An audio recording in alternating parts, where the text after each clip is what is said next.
Hello everyone and welcome to my channel. My name is Kalika and you're gonna be a better person after watching this video. Entitled Mom thinks she's entitled to lost property. To preface this story, I work at a large supermarket. This incident happened at Christmas when we were all ridiculously busy and stressed trying to keep up with customers. I work on the checkouts, which were absolutely rammed that day. I had just started my shift when Entitled Mom immediately raced for my checkout just as it had opened. Hi, how are you today? Hi, I'm not buying anything. My daughter picked up this bow off the floor and we were wondering if you could tell me the price and show me where more of them are. Now, at this point, there were already at least 3 customers queuing behind her with full shopping trolleys. Sorry, but I believe this is someone's lost property. It belongs to the child of one of our regular customers. I work a lot, so I recognize the bow. And we don't actually sell those ourselves. Her kid is holding the bow and is trying to put it in her own hair. Me not believing that she wouldn't try to walk out with it, asked her to hand it over. I can hand it into customer services for you to ensure that she gets it back the next time she comes in. Her kid starts crying at this point because I'm asking for it back. Entitled mother to entitled kid. Don't cry, entitled kid, mommy will get it for you. Could you possibly call a manager? Surely they won't mind if we take this small thing just this one time. Sure, no problem. A manager was literally just walking past at that point, so I called him over. Hi, everything okay, OP? Hello, we find one of your items and your employee won't sell it to us. Manager looks at me weirdly because he also recognizes it and knows we don't sell it either. Right, can I take a look at the item and I'll see if I can get a price for you? Lovely, entitled kid, give it to the nice man, he'll make sure you get it. Thinking they've got their own way, they hand over the bow to my manager and the entitled mum has this nasty smirk on her face as she looks at me while her daughter is handing it over. Oh right, now I get a closer look at it, I've just realised we don't actually sell this item and I also believe that it belongs to one of our regular customers' children. So, unfortunately, I can't let you have this item as it's lost property. I'm going to put this someplace safe for them for when they next come in. Sorry about that. Manager walks away with the bow while entitled kid bursts into tears and starts screaming bloody murder. Entitled mum gives me an absolute death glare. Was there anything else I can help you with today?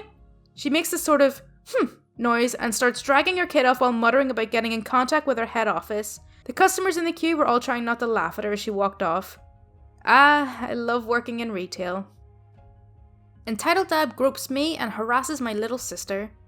My sister is Rosa. Entitled Dad is ED, kids, daughter and son. I went to the swimming pool yesterday with my siblings and my mum. At this pool there is 2 big slides, so the queue for them is pretty long as everyone wants to go on. Me and my sister are in the queue for the biggest slide when the person behind us taps my shoulder. Yes? You need to move, my kids are in front of you.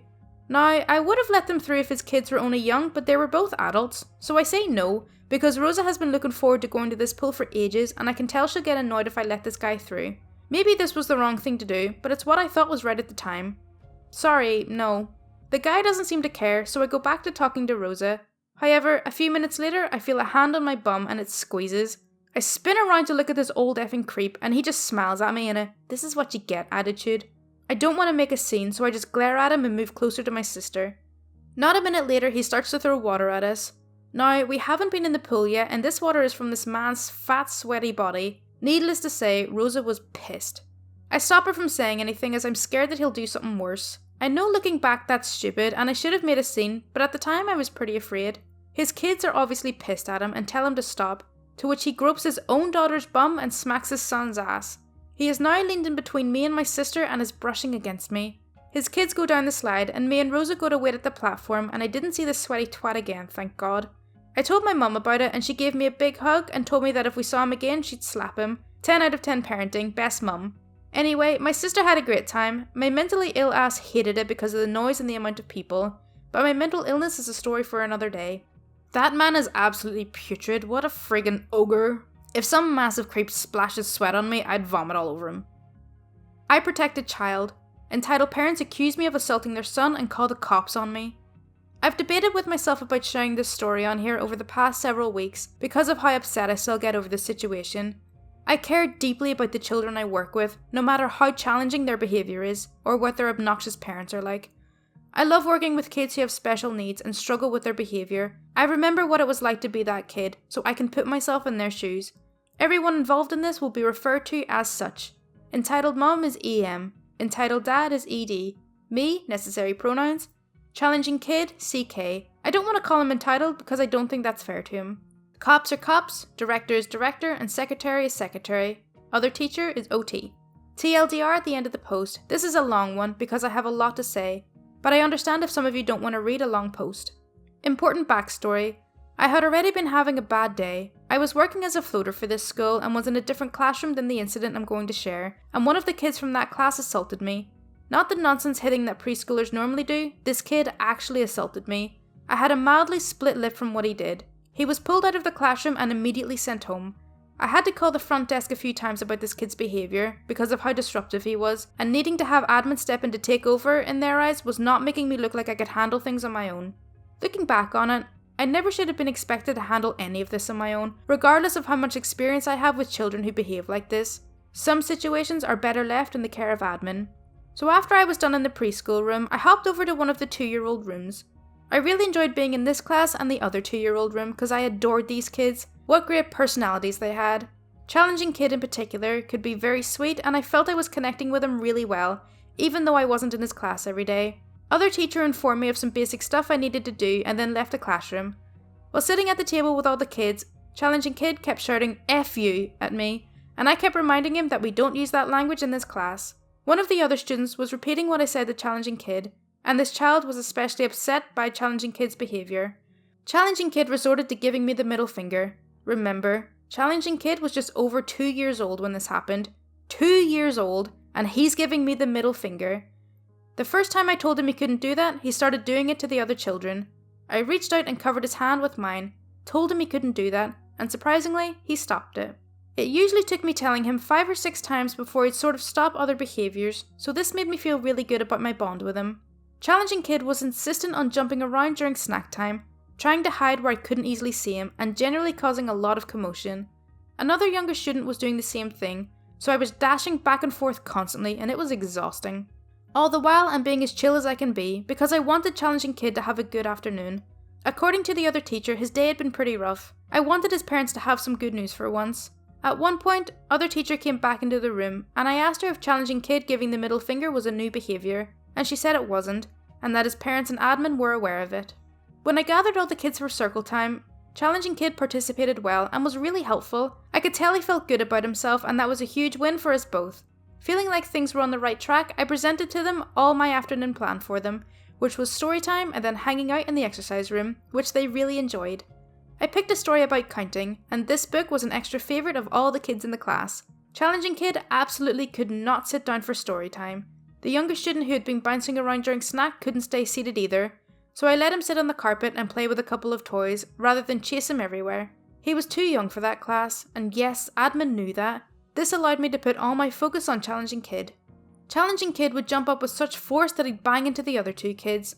He'd dart to the other side of the room and grab toys and throw them at me and the other kids. He went back to yelling "F you" at me. It was an awful, awful situation. I kept telling him, "Look buddy, I want you to get your education, so take a chill pill, dude." And I was saying it in a really humorous way. One of my favourite things about Challenging Kid was how hilarious he could be, and his huge vocabulary. Despite his behaviour, he had some great redeeming qualities. Challenging Kid says to me, "My education?" And I tell you, his enunciation was so perfect.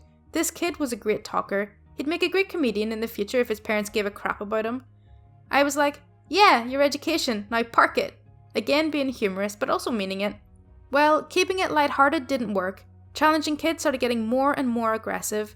He was trying to rub his butt on the child next to him, trying to jump on the other child sitting beside me. I held my arm straight out so that he wouldn't fall on the other kid, told him to sit down, being firm this time, and he sat back down. Then he jumped up again, and I once again held out my arm to stop him, told him much more loudly to sit, and he sat again. I set my hand on his stomach and didn't say anything but had a long eye-to-eye gaze with him. He seemed to get the message that what he was doing was not okay. Entitled Mum and Entitled Dad burst into the classroom, and I mean burst. Entitled Mum flung the door against the wall, kind of burst, started hollering at me, "Don't you put your hands on my son!" To which I replied, "Please calm down." Entitled Mum continues to yell at me, starts yelling at Challenging Kid too. "I saw you push him," she shouted, and I couldn't believe it. I told her I did no such thing, tried to explain the situation and why I wouldn't let him fall, but she declared, "I'm reporting you," and ran out of the room. Entitled Dad stayed in the room and was much calmer with Challenging Kid. I tried to explain to Entitled Dad what his son was doing and how I was handling it, to which he said that I shouldn't be working with kids. Again, I couldn't believe it. Challenging Kid was fine with me because he went right up to me, pat my side and took my hand. I think he might have been worried about me. That's why I won't call him entitled, because he had a big heart. One of my co-workers came into the room a moment later and said I had to go to the front desk. She stayed in the classroom for me. The director had me chill out in her office. These entitled parents were screaming and hollering in the lobby, first telling the director that I pushed Challenging Kid once, then said I pushed him 3 times, then went back to 1 push. Like they couldn't get their story straight. Admin should have seen right through that. They claimed they had been standing right outside the room watching for several minutes. I knew this wasn't true because I did happen to look over the room's windows and never saw anyone standing outside them, so that was a bull claim. And if I had pushed him 3 times, why did it take you seeing me to do that 3 times for you to finally react to it? Again, admin should have seen right through this. Entitled Dad actually called the police. Well, first he asked the secretary if he should call the police and she wouldn't answer his question, and then Entitled Mom told him that he should, so he did. Entitled Parents had an explosive discussion with the officers, who then came to talk to me. They were totally unimpressed with his parents' claims, even before I explained to them what I wrote in the above paragraphs. Of course, I wasn't warned or charged with anything. I could see Challenging Kid out the front windows of the school. He had a big smile on his face, and he seemed to like meeting these officers. Officers who were really kind to me, by the way. Unfortunately, the director, being an idiot who couldn't see through the bull these parents were telling, told me I had to be placed on suspension until an investigation was complete. 2 cops just told you that nothing happened. Officers are mandated reporters. If they don't think anything happened, why do you? How insulting to have that little trust in me after working with me for so long, and after there had been real instances of abuse carried out by other teachers which I had witnessed and reported to the director. A good takeaway is that DCF told the director that nothing happened, there was no case, and refused to investigate. When DCF says that there is no abuse, you need to take that seriously. Instead of leaving it at that, the director kept pursuing it until she found someone who would investigate from another state office. Of course, no wrongdoing was found. Sadly, even though I'm still employed there, they filled my position, which is against the law, so I have that battle to fight with them. So even though I'm employed, I'm also unemployed. All because stupid entitled parents didn't like that I wouldn't let their child hurt another child. If I had let him throw himself on this other child, they would have been mad at me for that too. This incident seriously made me reconsider teaching. I never thought I'd be in this kind of situation, thinking I should choose a different career. 15 years of working with kids, and this has never happened to me. I hope parents of other children read this and start to reconsider how they treat teachers. The good teachers are giving up on this profession because of how vicious parents can be. Looking back on this, I didn't want to call up front again, and having to call up front so many times for this preschooler who assaulted me. I had considered asking to go home early, but the other teachers needed me, so I stayed. I should have called up front about Challenging Kid, made admin see his behaviour and handle it. He wasn't too much for me to handle, but his parents definitely were. And as much as I cared about Challenging Kid in his future, I still think he should have been booted out of the school. To the best of my knowledge, DCF is aware of Challenging Kid's behaviour, and the parents are being investigated. This is incredibly sad. The way this teacher writes about the kids is really heartwarming, and to think that they might give it all up is ridiculous. The world needs more passionate teachers like this. Think of how many stories you might have heard or read from me and the other YouTubers. There is an insane amount of ridiculously entitled teachers who don't care about their students' futures at all, and here we have one who's considering packing it all in.